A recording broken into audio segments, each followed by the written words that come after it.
किती आहेत, काय अडचणी आहे, एवढ्या सगळ्या ह्याच्यामध्ये आपण मोठ्या संख्येनं आपण या ठिकाणी या प्रचार सभेला उपस्थित राहिला.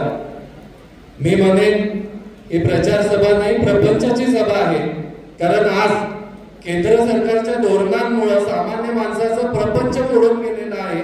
आणि हा प्रपंच जर का पुन्हा सुरळीत करायचा असेल, सुख समृद्ध करायचा असेल, तर आपल्याला महाविकास आघाडीच्या आणि आदरणीय शशिकांत शिंदे साहेबांच्या आणि अमोल कोल्हे साहेबांच्या, आदरणीय शरदचंद्रजी पवार साहेबांच्या पाठीशी उभा राहावं लागणार आहे.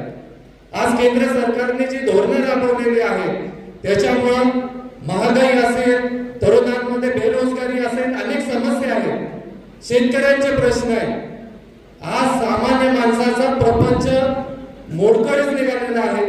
महागाईमध्ये आज टॅक्स इतका वाढवलेला आहे. या टॅक्सच्या माध्यमातून या सरकारनं सामान्य माणसाच्या प्रपंचातून 26 लाख कोटीचा दरोडा घातलेला आहे. जीएसटी सारख्या टॅक्सच्या माध्यमातून 32 लाख कोटीचा दरोडा सामान्य माणसाच्या प्रपंचावरती या केंद्र सरकारने घातलेला आहे. आणि म्हणून हा सामान्य माणसाचा प्रपंच मोडकळीत आलाय. पण याचं देणं घेणं या सरकारला नाही. सामान्य माणूस असेल, कष्टकरी असेल, शेतकरी असेल, याच्या प्रश्नाशी देणं घेणं नाही. त्यांनी 16 लाख कोटी या कारखानदारांचं कर्ज माफ होतं, पण आपलं होत नाही. हे सरकार शेतकऱ्यांचं नाही, शेतकऱ्यांना चिरडून मारणाऱ्यांना पाठीशी घालणाऱ्यांचं हे सरकार आहे. म्हणून या सरकारच्या विरोधात आज या ठिकाणी प्रचंड असंतोष निर्माण झालेला आहे. आज हे खरं आहे की जनतेनं ही निवडणूक हातात घेतलेली आहे. आणि निश्चितपणे आज सातारा लोकसभेमध्ये ज्या पद्धतीत आज आपण जनसमुदायानं जो प्रतिसाद आदरणीय शिंदे साहेबांना दिलेला आहे, अगदी सुरुवातीला शिरवळला झालेल्या उद्घाटनापासून ते कराडमध्ये यशवंतराव चव्हाण साहेबांच्या समाधीपर्यंतचा जो सत्कार झाला, ही आपल्या विजयाची नांदी आहे.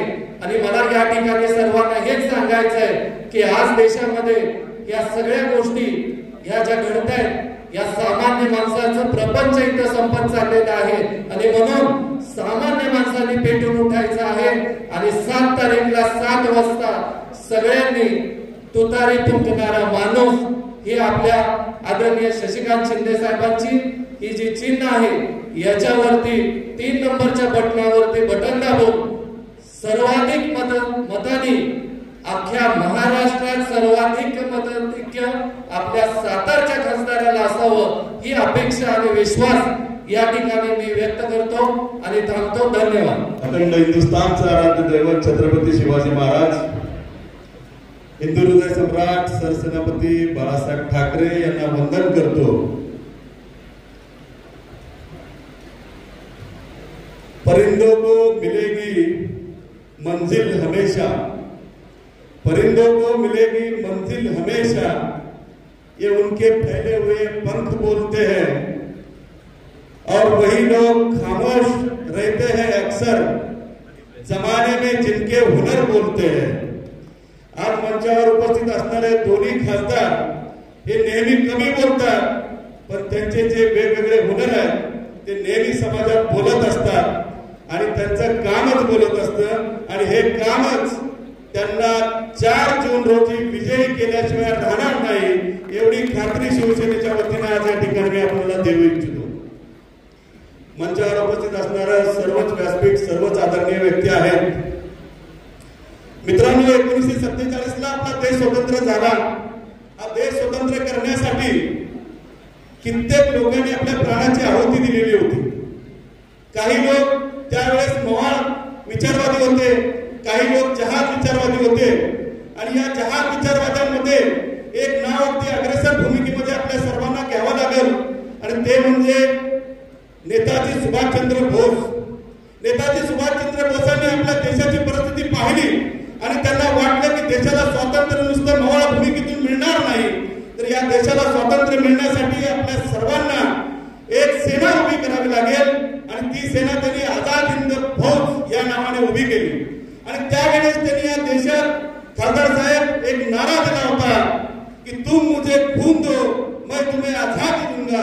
आणि 70 वर्षानंतर भारतीय जनता पार्टीचं सरकार या देशात आल्यानंतर एक नवीन नारा मोदींनी या देशात दिलेला आहे आणि तो नारा म्हणजे तुम मुझे चंदा दो तभी मैं तुम्हें धंदा दूंगा, अशा पद्धतीचा नारा या देशामध्ये दिलेला आपण सर्वांनी पाहिलेला आहे. या देशातल्या लोकशाहीवरचा विश्वास दिवसेंदिवस लोकांचा कमी होत चालला. सुप्रीम कोर्टाच्या लक्षात वेळेस ही गोष्ट आली आणि त्यांनी इलेक्ट्रॉल बॉन्डचा मुद्दा प्रकर्षाने लावून धरला आणि त्यांनी जाहीर करायला लावलं की कुठल्या पक्षाला किती इलेक्ट्रॉल बॉन्डच्या माध्यमातून देणगी दिले गेलेले आहेत आणि जगातला म्हणावा का आशिया खंडातला म्हणावा एवढा मोठा घोटाळा भारतीय जनता पार्टीच्या माध्यमातून समोर आला. तुम्ही आम्ही सर्वांनी बघितलं की हैदराबादची कुठली कंपनी आहे, त्या हैदराबादच्या कंपनीला महाराष्ट्रातलं 14,500 कोटीचं काम देण्यासाठी जवळजवळ 1,000 कोटीचे इलेक्ट्रॉल बॉन्ड खरेदी करायला. म्हणजे उघड पैशावरती डल्ला मारण्याचं काम भारतीय जनता पार्टीच्या माध्यमातून सुरू आहे. या देशाला त्यांनी अनेक वेळा गंडवण्याचं काम केलेलं आहे. हे लोक आपल्याला निष्ठा शिकवतात, हे लोक देशाप्रती आपल्याला प्रेम शिकवतात, पण खरी वस्तुस्थिती काय आहे? या देशाला जेव्हा स्वातंत्र्य मिळालं त्यावेळेला या भारतीय जनता पार्टीच्या किती नेते मंडळींनी आज सभा केला होता याची आकडेवारी काढली तर ती 0 आहे. आणि ते लोक ज्या काँग्रेसनं, ज्या राष्ट्रवादी काँग्रेसनं या देशासाठी हजारो लोकांच्या प्राणाची आहुती दिली, त्या लोकांना आज देशप्रेम शिकवत आहेत. याचा एवढा मोठा विनोद कधीही होऊ शकणार नाही. मी आपल्या लोकांचा फार वेळ घेणार नाही, कारण सन्माननीय अमोलजी कोल्हे त्यांचा मतदारसंघ सोडून या ठिकाणी आलेले, तिथला विजय निश्चित झालेला आहे आणि इथला विजय निश्चित करण्यासाठी आज या ठिकाणी उपस्थित आहे. त्यांना आपल्याला सगळ्यांना ऐकायचं आहे. मी नेहमी माझ्या भाषणात गद्दारांच्या विषयी बरंच काय बोलतो. हे साताऱ्याचं दुर्दैव आहे की ज्यावेळेस शिवसेना फुटली आणि त्या फुटीनंतर या राज्याचे सरकार आलं, त्याचे जे मुख्यमंत्री झाले ते आमच्या राज्यातले होते, आमच्या साताऱ्यातले होते. हे आमच्यासाठी अत्यंत दुःखाची बाब आहे. परंतु मगाशी एक वक्ते या स्टेजवरती शेतकऱ्यांचा विषय अगदी तळमळीने मांडत होते. कोल्हे साहेब आपण याच्या आधीचा विषय आहे, तर मला त्यांना सांगायचे सातारा जिल्हा हा आता मागास राहिलेला नाही, तर आमच्याकडचा एक शेतकरी मुंबईतून स्वतःच्या हेलिकॉप्टरने येऊन शेती करतो. एवढं अग्रेसिव्ह काम सातारा जिल्ह्यात असताना आमचा शेतकरी मागे राहू शकणार नाही. खूप फार चालले, खूप नाटकं चाललेली आहेत.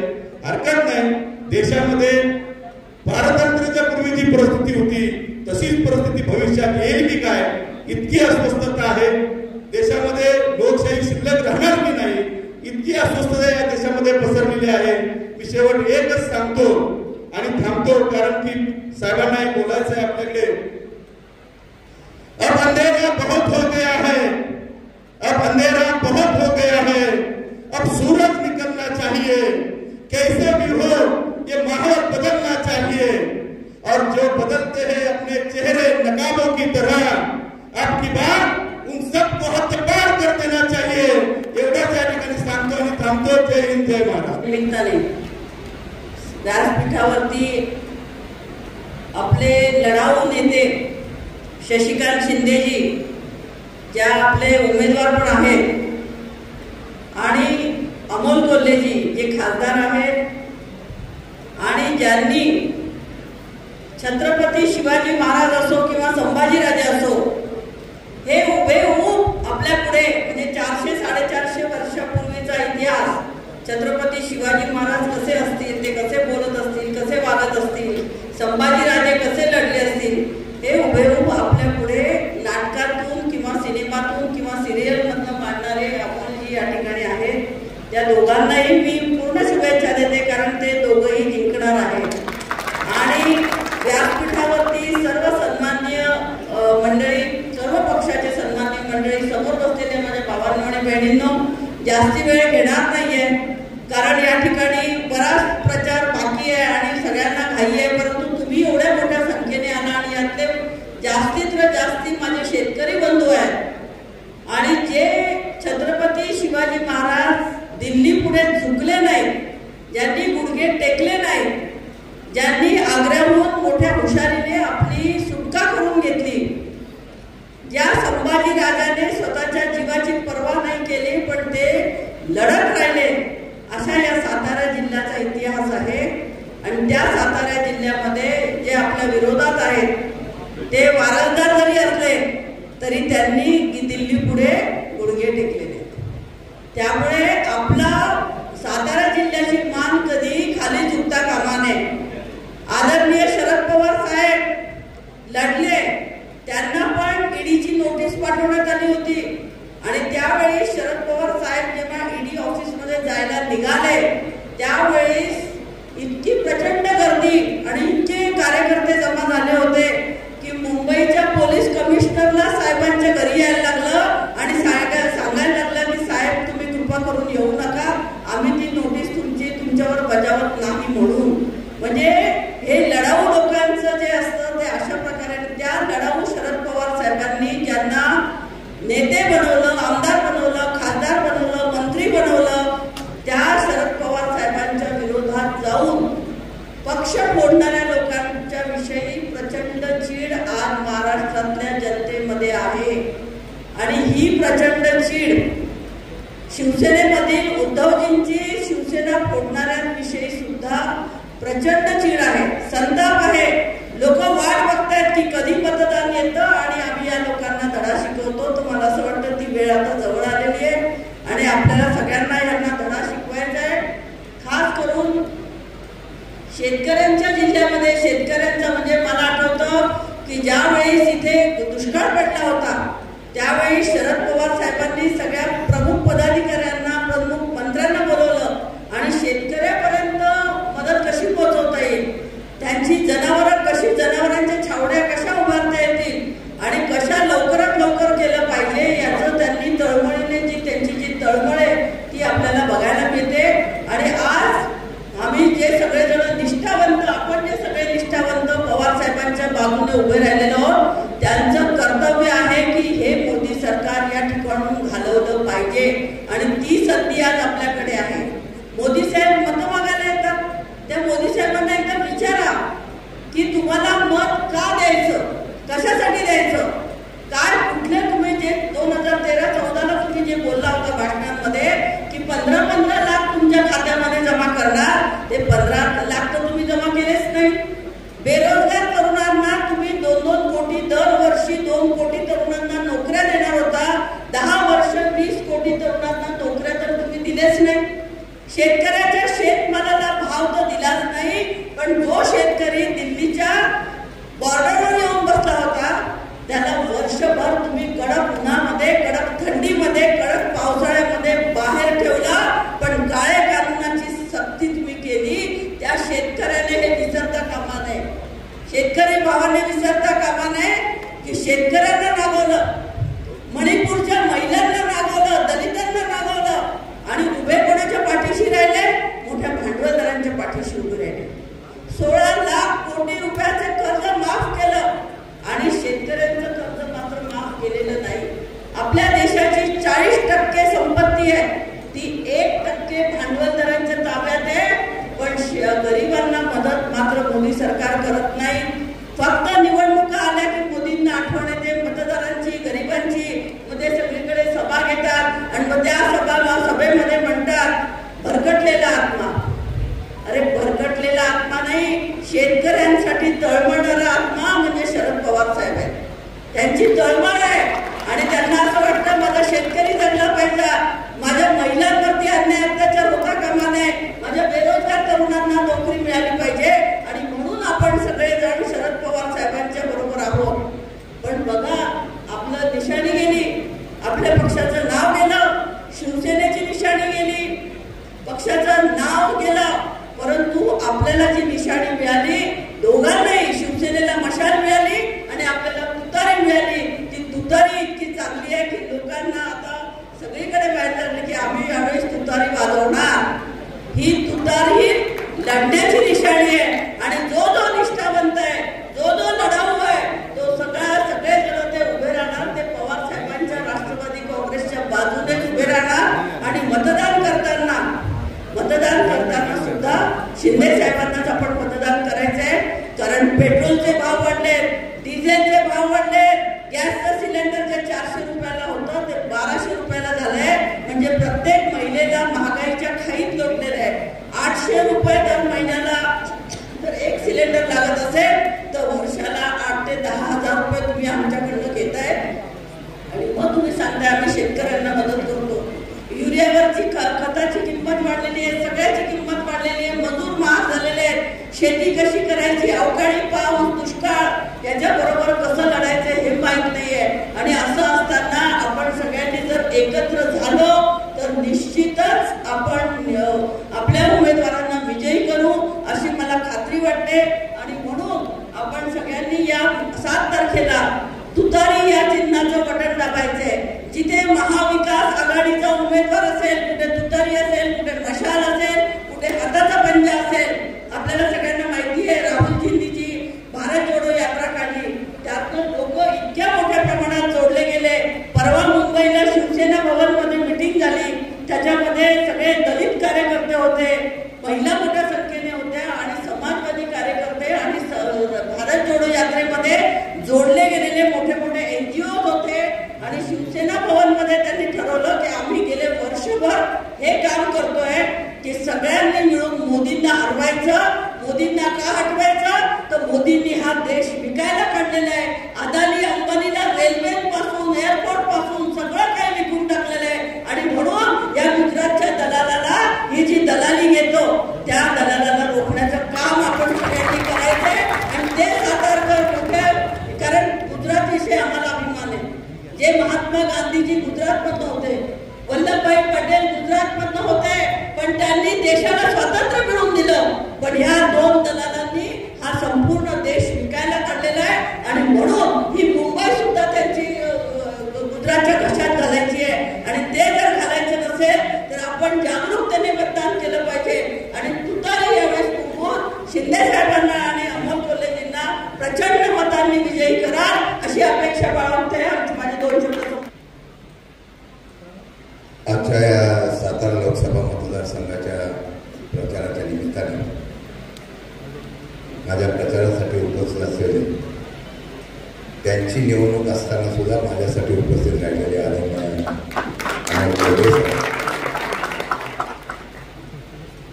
माझ्यावर भावाप्रमाणे प्रेम करणाऱ्या विद्यार्थी,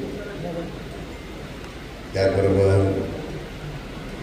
या ठिकाणी उपस्थित असलेले तालुक्याचे अध्यक्ष दिलीप बाबर, नितीन सावंत, सचिन मोहिते, विलास पिसाळ, अजित यादव, चंद्रकांत धर्माळ, गायकवाड, प्रसाद सुर्वे, विराज शिंदे, विलास पिसाळ, प्रताप यादव, विजयसिंग पिसाळ, जयदीप मनोहर, प्रतापराव देशमुख, तेजाजी शिंदे, मुंशद भाई, सचिन जाधव, जयदीप शिंदे, सरपंच टाकवा, या सर्व पक्षाचे पवारसाहेब वगैरे आमचे स्वतंत्र सैनिक या ठिकाणी उपस्थित आहेत. त्यांनी पवारसाहेब प्रयत्न करताना माझ्यावर तेवढं प्रयत्न आहे.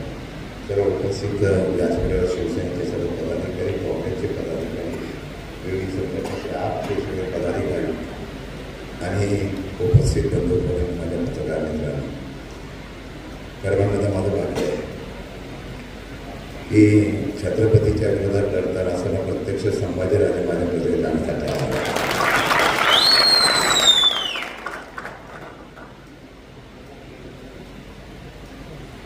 आणि माझा हा राजा आल्यानंतर मला विजय अडचणी नाही असं मला वाटतंय. मी मगाशी म्हणालो की स्वतःच्या मतदारसंघाचे तुल्यबळ लढत असताना सुद्धा आजचा पूर्ण दिवस माझ्यासाठी द्यावा अशा प्रकारचा निर्णय त्यांनी घेतला. खरं म्हणतं त्याचा स्वार्थ आहे की ते कालपर्यंत एकटेच बोलत होते, सुप्रियाताई बोलत होते. बोलला आता विधानसभेत विधान परिषद बोलणारा एक संसदेत गेला पाहिजे. आणि त्यामुळे बोलले आता मी एकटा सुप्रियाताई 2-3 बोलतोय, मला खोटं सांगत नाही. 10 जागा आपण उभ्या केल्या, फक्त 10. त्यातल्या 8 जागा निवडून येतील अशा प्रकारचा संख्येत अजून 2 दिवसात 10च्या 10 जागा निवडून येईल अशा प्रकारचं वातावरण होऊ शकतं. आणि म्हणून निवडणुकीला का उभा राहिलो, कसा राहिलो काय सांगत नाही. साहेब मला परवा त्या दिवशी जयंत साहेबांचा फोन आला की अमोल कोल्हेसाठी तुमच्याकडे येत आहे, पूर्ण दिवस तुम्ही त्यांचा या ठिकाणी उपयोग करून घ्या. कारण तसंच होतं, आमच्याकडे काय झालं, सैन्य आहे, वरचे राजेच नाही.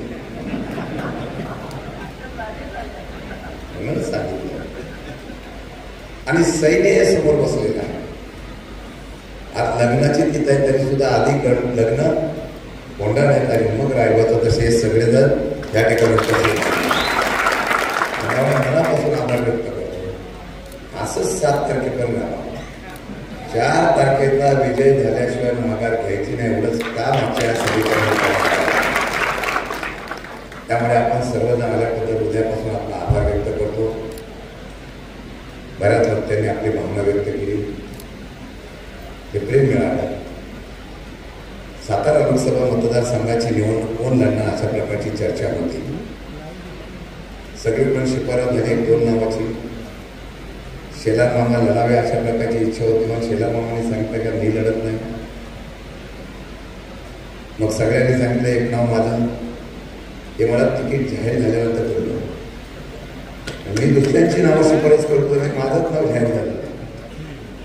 पण नेत्याचा आदेश असतो आणि जनतेसाठी लढणारा नेता आवश्यक असतो म्हणून पवारसाहेबांनी माझी निवड केली. पुढच्या साक्षीने या निवडणुकीला समोर जात असताना काय कोण झाले, माझ्या नावाचा जाहीर झाल्यानंतर लोकांमध्ये प्रचंड उत्साह झाला. एक आश्वासिक चेहरा, एक हक्काचा चेहरा, एक जबरदस्त पर्याय असलेला चेहरा समोरच्याला उमेदवार होऊ शकतो हे विश्वास निर्माण झाल्यानंतर सातारा लोकसभा मतदारसंघातल्या सर्वसामान्य जनतेपासून ते सर्वसामान्य कार्यकर्त्यांनी माता भगिनींनी या निवडणुकीमध्ये झोकून देण्याचं काम केलं.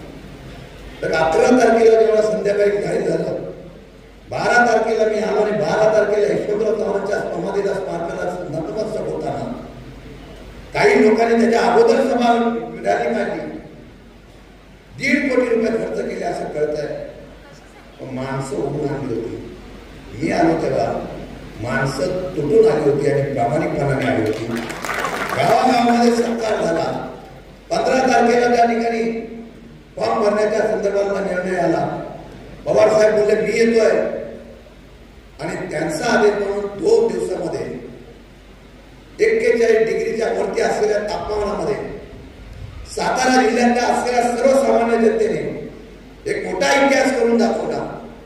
3-3, 4-4 किलोमीटर गाड्या अडवल्यानंतर सुद्धा त्या तळपत्या उन्हामध्ये सातारा जिल्ह्यातला माणूस येऊन अगदी उत्स्फूर्तपणाने आमच्या स्वातंत्र्य सैनिक असलेल्या त्या साहेबांच्या सारख्या निष्ठावंत प्रेम करणाऱ्या माणसांनी सुद्धा तिथं येऊन हजेरी लावली आणि मोठ्या प्रमाणामध्ये फॉर्म भरला.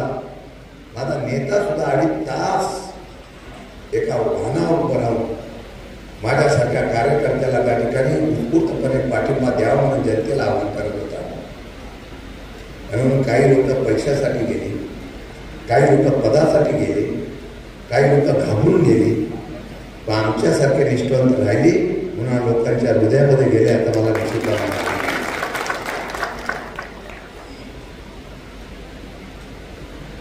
अमोलपणे उभे राहिले. पहिले मीडियामध्ये येत होतं काय होईल आता असे उमेदवार तगडा उमेदवार हे झालं. त्या उमेदवाराला पक्ष बदलावा लागला, परत ते दुसऱ्या पक्षामधून उभं राहायला लागला. पोलीस साहेबांची टीका केली. त्यावेळेला संभाजीराजेंचं असलेलं त्यांचं असलेलं ते भूमिका यातून त्यांना लोकांनी म्हटलं असं नसतं होतं. माणसं लोकांच्या प्रश्नासाठी सभागृहात सुद्धा बोलावं लागतात आणि बाहेर सुद्धा बोलावं लागतं. आमच्या सुप्रियाताई, अमोल कोल्हे, फौजिया खान अशी सगळी अशी रत्न होती. श्रीनिवास पाटील साहेब हे सभागृहामध्ये पुढचे प्रश्न मांडत होते. सभागृहामध्ये कधी कधी जाणारे खासदार पण बघतो, सभागृहामध्ये कधी न बोलणारे खासदार सुद्धा बघतो, कधी कधी सभागृहाच्या बाहेर सुद्धा न भेटणारे खासदार बघतो. आणि 5 वर्षानंतर फक्त मत मागण्यासाठी ही जनता माझीच अशा समजणारे खासदार सुद्धा बघतो. म्हणून माझा हा नेता उभा राहिला. त्या 7 तारखेनंतर मी मोकळा झाला. तुमच्यासाठी गावाला जाऊन पिंजून काढतो का नाही बघा. तुम्ही निवडूनच आला, तुमच्याबरोबर मला पण निवडून यावं म्हणून तुम्ही आला नाही. हे प्रेम लागतं आणि हे प्रेम फक्त शरद पवारांच्या राष्ट्रवादी आपापल्या पक्षामध्येच मिळू शकतात. आणि म्हणून मी एवढंच सांगणार आहे, हे निवडणूक आहे, फार वेळ बोलणार नाही, पण त्या निवडणुकीला एकच सांगेल की तुम्ही मोठ्या संख्येने आत्मविश्वासाने, आणि गावामध्ये जर वाई मतदारसंघाचं मी बोलतो, खंडाळा असेल, वाई असेल, महाबळेश्वर असेल, पाचघरे असेल, अंडरकरंट मोठं आहे, प्रचंड अंडरकरंट आहे. मी जरी बोललो मला मतं देऊ नका तर लोक तुम्हालाच मतं मी द्या, मी खरी वस्तू ते म्हणजे मी माता स्वतःहून सांगतो सगळं. लोक ऐकायलाच तयार नाही. काही काही लोक फोन करताय, कशाला एवढं करताय, काय करायला करतात, मग निवडणुकीनंतर बघतो लोक म्हणतात ठीक आहे, मागं काय करायचं ते करतातच. काही लोकांना विचारलं काय करता तुम्ही, तो काय करणार, आम्ही जमिलं तरी खालची लोक ऐकायला पाहिजे. ही सगळ्या जिल्ह्यामध्ये परिस्थिती आहे. निमित्त शशिकांत शिंदे जरी असलं ते लोकांना या महाराष्ट्रामधलं राजकारण पटलं नाही. हा महाराष्ट्र आहे, त्या महाराष्ट्रामध्ये अशा प्रकारच्या फोडाफोडी करण्याचा प्रयत्न दोन्ही ज्यांनी केले, पूर्वीचा इतिहास बघा राजकारणाचा, सगळे संपून गेले. अरे पवारसाहेबांचा पक्ष तुम्ही फोडला, पवारसाहेबांचा चिन्ह तुम्ही घेतला, पक्ष घेतला, नेते घेतले, आणि उद्धव बाळासाहेब ठाकरेंची शिवसेना सुद्धा तुम्ही फोडली. कायद्याचा आणि अधिकाराचा अरे माप वापरलं, त्यांचं चिन्ह सुद्धा काढून घेतलं. हे जनतेला पटलेलं नाही, आणि जनतेला पटलं नाही म्हणून जनता फक्त निवडणुकीची वाट बघत होते. आणि आज निवडणूक लागल्यानंतर सांगतो, हे म्हणतात 40 पार 40 पार 40 पार. आणि या महाराष्ट्रातली जास्त लोकसभेमध्ये सत्ता जिंकली, लोकसभेचे खासदार भाजपने जिंकले तरच केंद्रामध्ये हे पोहोचू शकतात. हा त्यांना असलेला विश्वास असला तो फक्त महाराष्ट्र राज्यावर आहे. आणि त्यांना वाटलं हे सगळे फोडलेले माणसं घेतल्यानंतर आम्ही 40 पारलो, काय काय तर आपल्या 48 पारलो, मग आम्ही काय करायला बसलो, आम्ही शिल्लक आहोत, प्रामाणिकपणाने लढणार आहोत.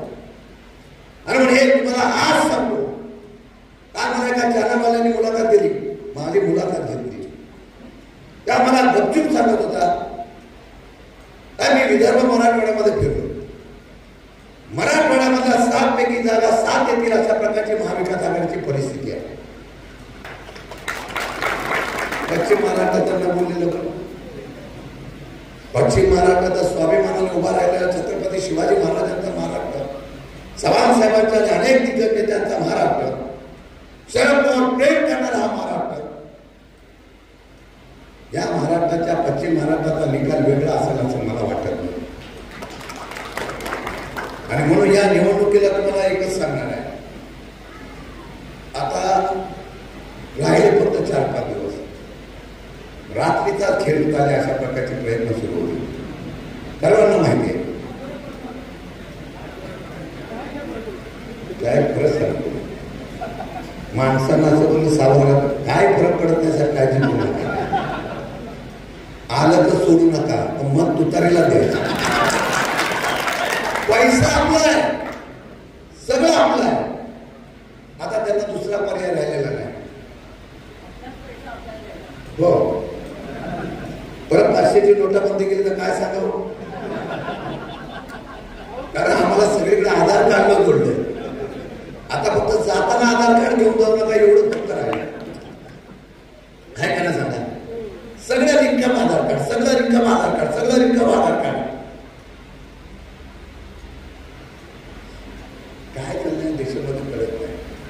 डिजिटल इंडिया, महासत्ता इंडिया.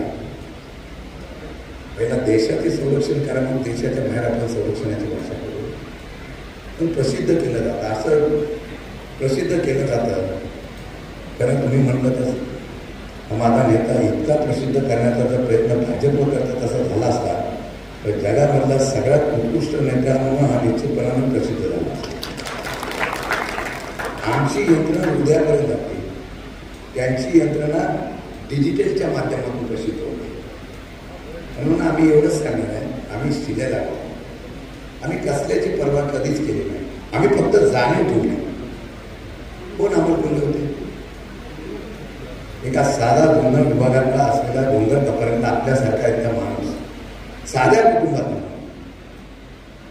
कोण उभं राहत नव्हतं. मी साक्षीला आहे.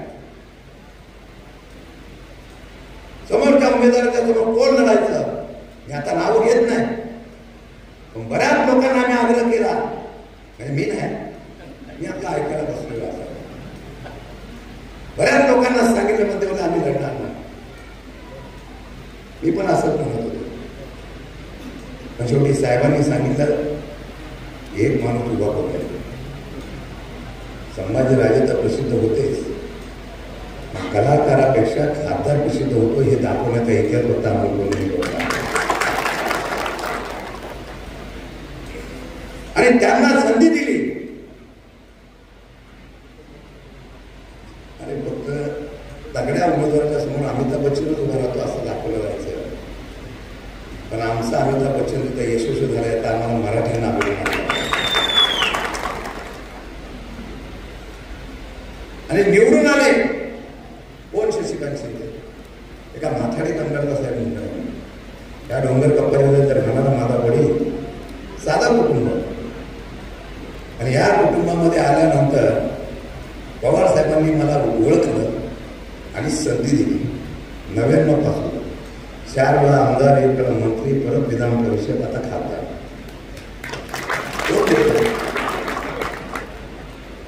आणि अशा लोकांना आम्हाला जर ज्यांनी ओळख दिली त्यांना मी सोडायचं आणि धमक्यानं घालू,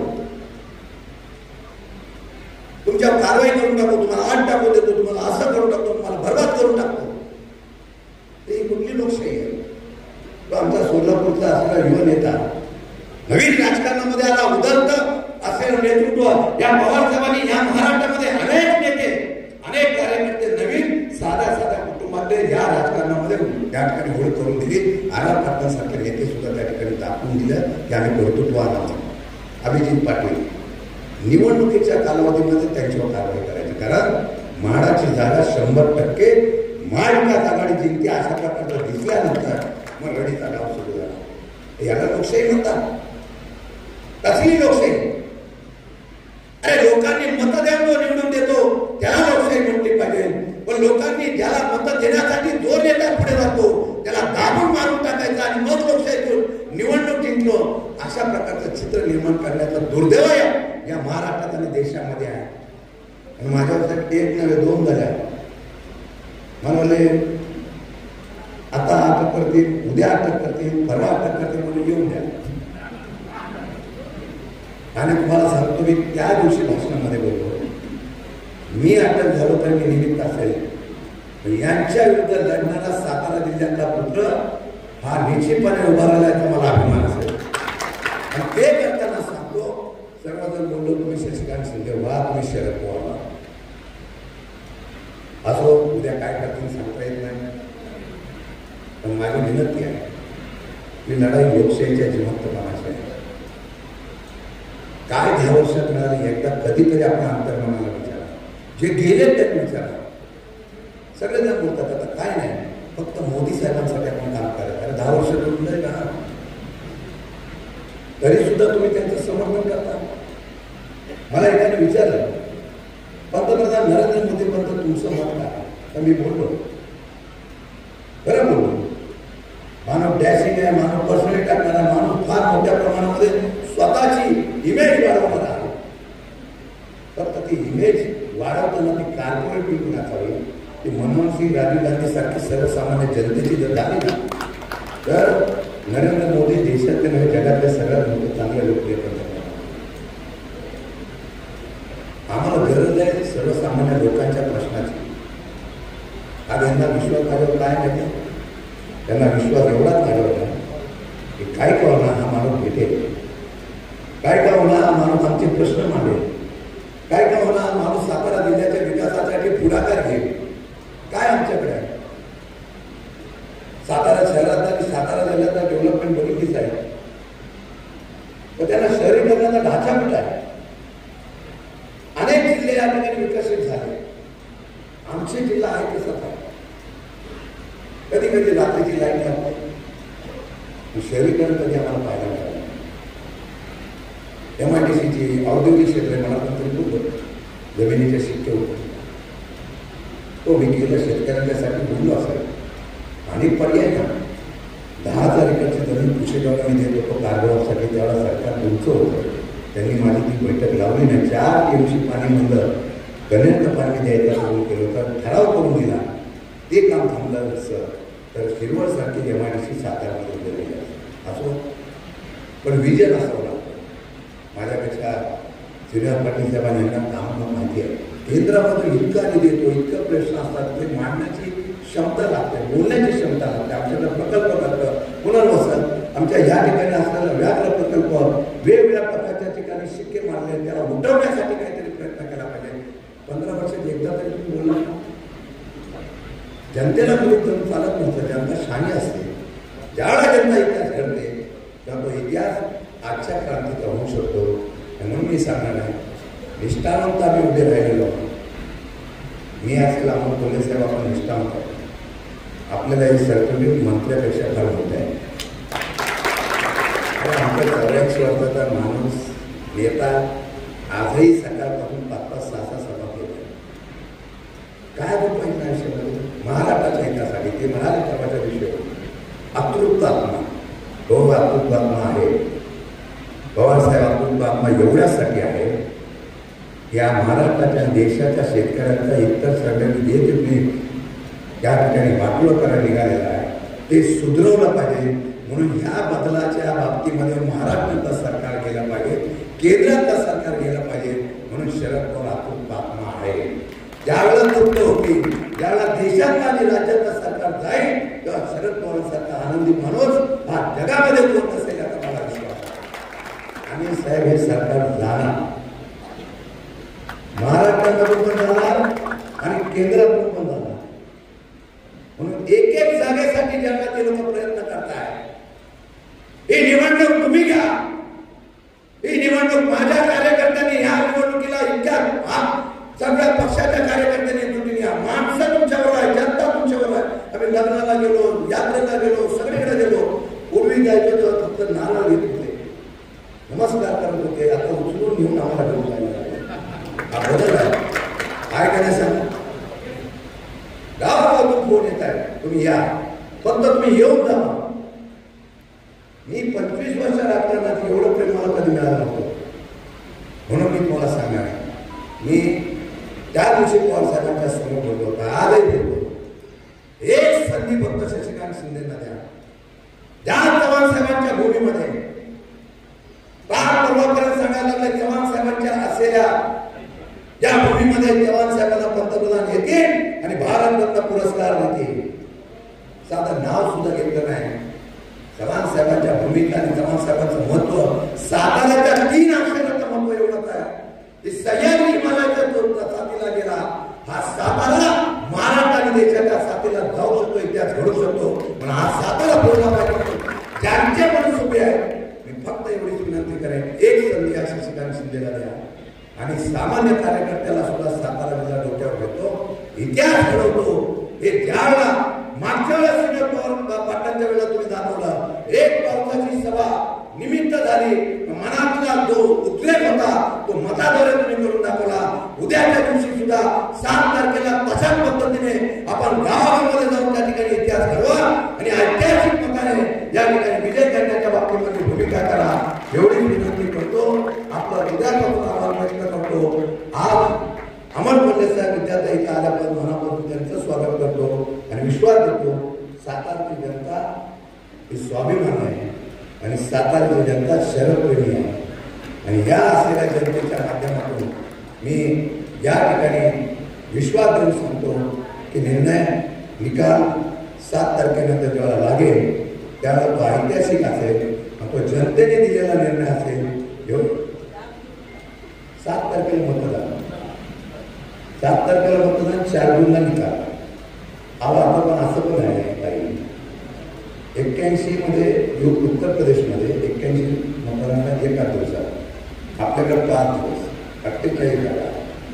डाल में कुछ काला त्यांना माहीत होतं की आठवीच्या जागा काही खरं नाही म्हणून 5 दिवस घेतले अरेंजमेंट करायला, प्लॅन करायला, कसे निवडून येण्यासाठी रंगणार करायला. आता नेते आल्याने किंवा आल्या तर वेळ गेलेला, आता वेळ नेमकी घेतलेला आहे. काय तुम्ही खरंच सांगतो, सहज समाने गावात कुठं भेटला तुम्ही विचारला की लोक सांगतील मी मला नाही बघत नाही ते फक्त तुतारीला बघतात. असो तुमचं वाईटच्या लोकांचं मतदारसंघाच्या लोकांचं हृदयापासून आभार व्यक्त करतो. असेच उभे राहील, असंच उभं राहून एक दिवशी आपण इतिहास करूया. जय हिंद, जय महाराष्ट्र. उभय हिंदुस्थानचं आराध्य दैवत छत्रपती शिवाजी महाराज आणि छत्रपती शिवाजी महाराजांनी या महाराष्ट्राच्या मातीतल्या माणसाला जगावं कसं हे शिकवल्यानंतर याच मातीतल्या माणसाला शेवटच्या श्वासापर्यंत लढावं कसं हे शिकवणारे छत्रपती संभाजी महाराजांच्या पवित्र स्मृतींना अभिवादन करतो.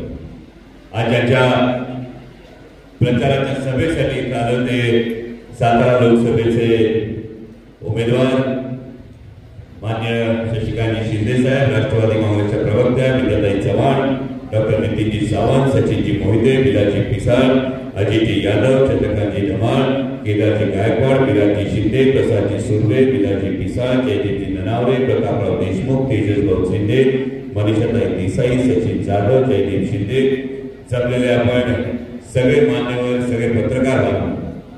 खरं तर विद्यार्थी सगळ्यांनी तुम्ही सांगितलं की शिरूर लोकसभा मतदारसंघाची निवडणूक असताना सुद्धा, शिरूर लोकसभा मतदारसंघामध्ये मी उमेदवार असताना सुद्धा मी आज सातारा लोकसभा मतदारसंघामध्ये मान्य शशिकांतजी शिंदे साहेबांच्या प्रचारासाठी इथे आज सभा घेतोय. याची 2 फार महत्वाची कारण. एक फार महत्वाचं कारण आहे, ते कारण म्हणजे योद्धा जेव्हा शरण जात नाही तेव्हा तो घेरला जातो किंवा बदनाम केल्याचा प्रयत्न होतो. आणि असाच या योद्ध्याला घेरण्याचा प्रयत्न होतोय, बदनाम करण्याचा प्रयत्न होतोय. पण ज्या योद्ध्यानं निष्ठा दाखवून लढण्याची तयारी दाखवली त्याच्या पाठीशी उभं राहणं, त्याच्या खांद्याला खांदा देऊन चालणं हे आमचं प्रत्येकाचं कर्तव्य आहे. आणि दुसरी फार महत्वाची गोष्ट ती म्हणजे जसं सातारा लोकसभा मतदारसंघामध्ये त्याच पद्धतीने हे शिरूर लोकसभा मतदारसंघातल्या मायबाप जनतेचं प्रेम आहे, त्या मायबाप जनतेचा विश्वास आहे की शिरूर लोकसभा मतदारसंघातल्या मायबाप जनतेनेच निवडणूक हाती घेतली. आणि मी काय असं मानणारा एक सच्चा शिवभक्त आहे की स्वार्थासाठी सरपटणाऱ्यांच्या गर्दीत मिसळण्यापेक्षा स्वाभिमानासाठी लढणाऱ्यांच्या रांगेत जेव्हा तुम्ही उभे राहता, जेव्हा तुम्ही लढायचं ठरवता, तेव्हाच तुम्ही जिंकलेले असता. आणि हा स्वाभिमान खरं या गोष्टी या सातारच्या भूमीत उभं राहून बोलताना अंगावर खरं तर शाल येतात, कारण ही क्रांतीची भूमी आहे. ही क्रांती नाना पाटलांची भूमी आहे, स्वर्गीय यशवंतराव चव्हाण साहेबांची भूमी आहे, कर्मवीर भाऊराव पाटलांची भूमी आहे, स्वर्गीय किसनाबा वीरांची भूमी. आणि या सगळ्यांनी वेगवेगळ्या क्षेत्रामध्ये जे क्रांती घडवली, त्यातही आज पाचवड मध्ये बोलताना बाजूला वैराटगड माहितीये ना, काय संस्कृती या वैराटगडाची माहितीये? त्या गडाचं नाव वैराटगड काय माहितीये? कारण महाभारताच्या काळामध्ये जे आपलं वाई शहर आहे, या वाई शहराला विराट नगरी म्हणत होते. या विराट नगरीचा जो विराट राजा होता, या विराट राजाकडे महाभारताच्या काळामध्ये पांडव अज्ञातवासात राहिले होते. आतापर्यंत आम्ही महाभारतात फक्त वाचत होतो की इथं त्यांचा अज्ञातवास संपला आणि शमी वृक्षाच्या ढोलीत ठेवलेली शस्त्र त्यांनी बाहेर काढली, त्या शस्त्रांना त्यांनी ठार लावली आणि त्यांचा वनवास संपला. याच पद्धतीने तुम्हा वाई खंडाळा वासियांच्या सगळ्या मतदारांच्या नशिबात ही गोष्ट आहे की आता ढोलीतली शस्त्र बाहेर काढा, त्याला ठार लावा आणि सर्वसामान्य शेतकऱ्यांचा, सर्वसामान्य युवकाचा हा वनवास संपवा. कारण गेली 10 वर्ष मला अनेक पत्रकारांनी विचारलं, आल्यापासून विचारलं की तुम्ही छत्रपती शिवाजी महाराज, छत्रपती संभाजी महाराजांची भूमिका करता, समोर उमेदवार पुढे तुम्हाला ठरवतोय आणि असं असताना तुम्ही शिंदे साहेबांची सभा कशी काय घेतली? खूप प्रामाणिकपणे नम्रपणे सांगतो, मी विरोधी उमेदवारांविषयी कधी बोलतच कारण महत्वाची गोष्ट ही निवडणूक दोन उमेदवारांमधली राहिलीच नाही, ही निवडणूक दोन पक्षांमधली राहिलीच नाही. तर ही निवडणूक काय? ही निवडणूक म्हणजे गेली 10 वर्ष ज्यांनी भारतीय जनतेचा सातत्यानं अपेक्षा भंग केला, सातत्यानं विश्वासघात केला, आश्वासनं देऊन नंतर त्याला तुमच्या तोंडावर व तो चुनावी जुमला था अशी वक्तव्य केली, ते अपेक्षा भंग करणारं मोदी सरकार विरुद्ध महागाईच्या खाईत लोटली गेलेली, बेरोजगारीच्या खाईत लोटली गेलेली सर्वसामान्य भारतीय जनता, मोदी सरकार विरुद्ध भारतीय जनता ही खरी निवडणूक आहे. आणि म्हणून आज आपण परिस्थिती बघतो, आपल्याकडे लोणंदच्या परिसरात कांदा होतो. काय परिस्थिती कांदा उत्पादक शेतकऱ्याची? 2 डिसेंबरला 40 रुपये भाव होता किलो मागं. 3 डिसेंबरला निर्यात बंदी झाली, 10-12 रुपयांनी कांदा घालावा लागतोय. पिशवी मागचं नुकसान सांगा, किलो मागं 30 रुपये पिशवी मागं झालं ना 1,500चं नुकसान. 1,500चं पिशवी मागं नुकसान झालं. कोणी 50 पिशव्या काढतोय, कोणी 100 पिशव्या काढतोय. आमच्याकडे जुन्नर वतूरच्या आमच्या भागामध्ये 150 पिशव्या काढणारे आमचे शेतकरी बांधव आहेत. आणि विचार करा, जर पिशवी मागं 1,500चं नुकसान होत असेल तर 100 पिशव्यांमागं झाला ना 1.5 लाखाला लागला ना. आणि तोंडावर काय फेकले जातात? 17 रुपये. आणि काय सांगितलं जातं? किसान सन्मान. विचार करा, जर पिशवी मागे 1,500चं नुकसान होतं, 100 पिशव्यांमागे 1.5 लाखाचं नुकसान होतं, 6,000चं जर तुम्ही कौतुक सांगत असाल तर या सर्वसामान्य शेतकऱ्याला आज हा प्रश्न पडतो की हे नेमकं काय? आपला सातारा जिल्हा सैनिक भरतीसाठी प्रसिद्ध आहे. जिल्ह्यात मिलिटरी हापशिंगी सारखं गाव आहे का नाही? पण हे सगळं सैनिक भरती असताना आता सैनिक भरती होते का? तरुणांच्या नशिबामध्ये जे स्वप्न होतं, देशाच्या सीमांवर जाऊन देशाचं रक्षण करण्याचं जे स्वप्न होतं, या तरुणांच्या माथी मारण्यात आली अग्निवीर. कौतुक सांगितलं जातं अग्निवीरचं. अग्निवीर म्हणजे काय? तुमच्या लेकरांना अवघं 6 महिन्याचं ट्रेनिंग देणार आणि 4 वर्षाची नोकरी देणार. 17 ते 21 वयोगटातली पोरं आहेत. विचार करा, 17 ते 21 वयोगटातल्या पोरांना हे फक्त 4 वर्षाची नोकरी देणार.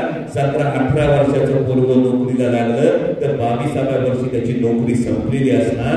जे अग्निवीर आहेत त्यातल्या फक्त 25%, 100तल्या फक्त 25 जणांना नंतर सैन्यात नोकरी करण्याची संधी मिळणार. त्याची प्रोसेस, त्याचे टप्पे, त्याचे निकष अजूनपर्यंत सांगण्यात आलेले नाही. आणि मग असं सांगितलं जातं उरलेल्या 75% अग्निवीरांना बँका असतील, विमानतळ असतील, अशा ठिकाणी नोकरी मिळू शकते.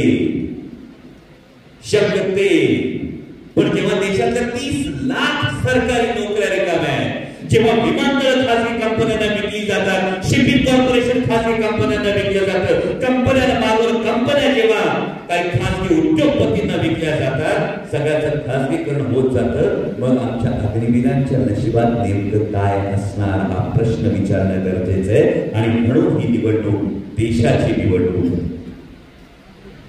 आजही तुम्ही बघता, चावडी असेल, पाटण असेल, या तालुक्यांमध्ये होणारं स्थलांतर आपण बघतो.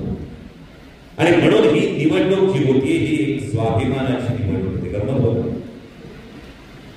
मगाशी शिंदे साहेब बोलताना बोलले 2 मराठी माणसांनी निर्माण केलेले पक्ष फोडले गेले. वंदनीय हिंदू हृदय सम्राट शिवसेना प्रमुख बाळासाहेब ठाकरेंनी निर्माण केलेली शिवसेना फोडण्यात आली. मला मगाशी हिंदी पत्रकार, इंग्लिश मध्ये इंटरव्ह्यू घेताना मला विचारत होते. त्यांनी मला प्रश्न विचारला की समाधानी नव्हते म्हणून लोक पक्ष सोडून गेले. म्हटलं आमच्या बारक्या शेंबड्या पोराला बी विचारा, पक्ष सोडून गेले की पक्ष फोडले गेले. जिल्हाध्यक्ष मानेसाहेबांचं मनापासून स्वागत आहे. आणि जेव्हा हे 2 पक्ष फोडले गेले तेव्हा शिंदे साहेब बोलत असताना मला इतिहासातली एक गोष्ट आठवली. कारण या सातारच्या भूमीने एक फार महत्वाच्या एका गोष्टीची साक्षीदार ही सातारची भूमी होती. छत्रपती शिवाजी महाराजांचं देहावसान झालं होतं. अंतराळात छत्रपती शिवाजी महाराज विलीन झाले होते आणि रायगडावर कारस्थान नसलं होतं. इतिहासातली विद्याताई, रायगडावर कारस्थान रचलं गेलं होतं. कारस्थान रचलं होतं अनाजी पंतांनी खाली कोल्हापूरला पन्हाळ्याच्या परिसरात शापूरचे वास्तव्याला होते. आणि राजाराम राजांना मंचकावर बसवायचं, छत्रपतीच्या घराण्याचं फूट पाडायची असं कारस्थान रचलं गेलं होतं. आणि अनाजी पंत सातारच्या भूमीत आले. अनाजी पंतांनी सातारच्या भूमीमध्ये तळवीडला मुक्काम होता हंबीरराव मोहित्यांचा. सरसेनापती हंबीरराव मोहित्यांना सांगितलं, विचार करा, सख्खा भाचा आहे तुमचा, गादीवर बसला तर भलं होईल. आमच्या सगळ्या कारभाराच्या बंडामध्ये सहभागी व्हा, कोल्हापूरला चला, पन्हाळ्याला चला आणि शंभूराजांना जेरबंद करा.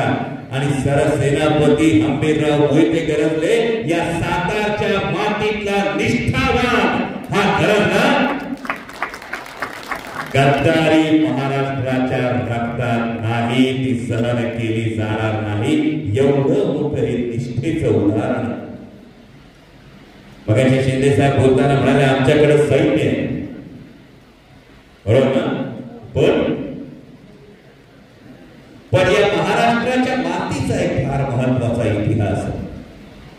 आमच्या गडूळपूरला छत्रपती संभाजी महाराजांनी आपलं सर्वस्व बलिदान केल्यानंतर, जीवाचं बलिदान केल्यानंतर खरं तर राजे आघाडीवर नव्हते. आघाडीवर छत्रपती लढत नसताना सुद्धा आपण प्रत्येकानं वर्णन ऐकलंय. इथंच गवताला पाने फुटले आणि प्रत्येक झोपडी किल्ला झाला आणि दिल्लीपतीची शेवटी कबर दख्खनच्या मातीत ठोकली गेली.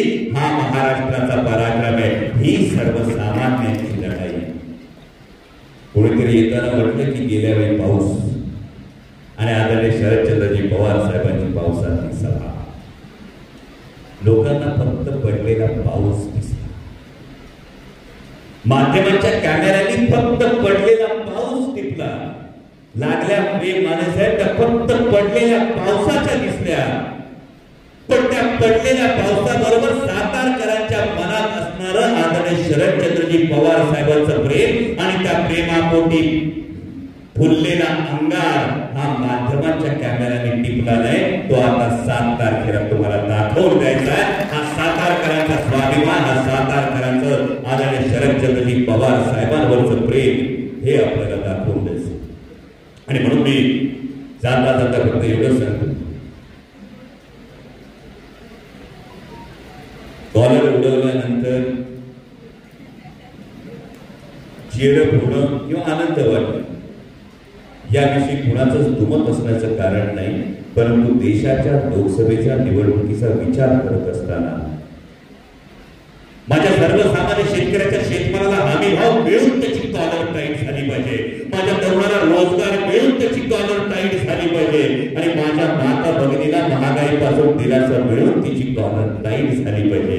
याचा मात्र आपण प्रामाणिकपणे विचार करा. पण आपण फार नशिबवान, विशेषतः सातारा लोकसभा मतदारसंघातला मायबाप मतदार प्रचंड नशिबाने माणूस आहे. अहो बाकी सगळीकडे सगळ्या मतदारसंघामध्ये एक खासदार निवडून येतोय का तुम्हाला? 7 तारखेला मतदान, ठीक आहे. जिथं जिथं 7 तारखेला मतदान आहे, उमेदवार किती बी असले तरी खासदार किती निवडणार बदलले साहेब? एकच निवडला जाणार. सातारकर जनता केवढी नशीबवान याचा विचार करा. सातारकर जनतेला संधी आलेली आहे की 7 तारखेला सातारला 2 खासदार असतील.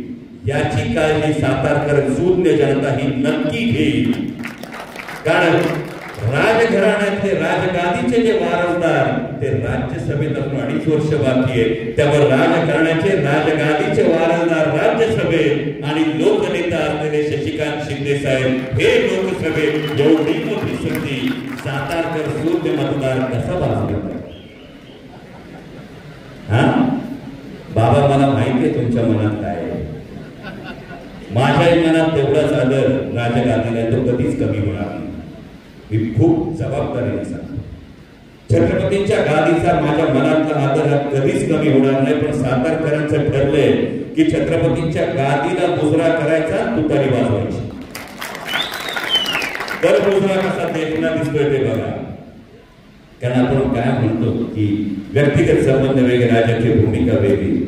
आणि त्यामुळेच व्यक्तिगत माझे जे काही संबंध आहे त्यामुळेच हे सांगतो की महाराज साहब आपसे बैर नहीं, खूप शब्द महाराज साहब आपसे बैर नहीं लेकिन बीजेपी तेरी खैर नहीं, हे आता सातारकरांनी ठरवलंय. आणि म्हणूनच तुम्हा सगळ्यांना विनंती, 7 तारखेला मतदान गाफील राहू नका. बाबांनो, मला फोन आला नाही, मला कोणी सांगितलं नाही, मला तेजस माझ्यापर्यंत पोहोचलं नाही, शिंदे साहेब माझ्यापर्यंत पोहोचले नाही. या कुठल्याही गोष्टीमध्ये तुम्हाला सगळ्यांना विनंती करतो, हात जोडून विनंती करतो, आमच्या गावापर्यंत उमेदवार आला नाही, आमच्या गावामध्ये उमेदवाराची सभा झाली नाही, या कुठल्याही गोष्टीचा विचार करू नका. कारण ही लढाई आहे स्वाभिमानाची, ही लढाई आहे संविधानाची, ही लढाई आहे विचारांची. और मैदानी जंग में किसी को बुलाया नहीं जाता, मैदानी जंग में किसी को बुलाया नहीं जाता. जिसका खून खौलता है वो खुद ब खुद चला आता है. आणि म्हणूनच सातारकरांना माझी कळकळीची विनंती आहे, येत्या 7 तारखेला ईव्हीएम वरचा आपला नंबर किती, बरोबर 3 नंबरचं आदरणीय शशिकांतजी शिंदे साहेबांच्या समोरचं तुतारी वाजवणारा माणूस या चिन्हासमोरचं बटन दाबून आपल्या मतांचा आशीर्वाद हा शिंदे साहेबांच्या पाठीशी उभा करा. एवढी आपल्याला सगळ्यांना कळकळीची विनंती करतो आणि थांबतो. धन्यवाद. जय श्रीराम.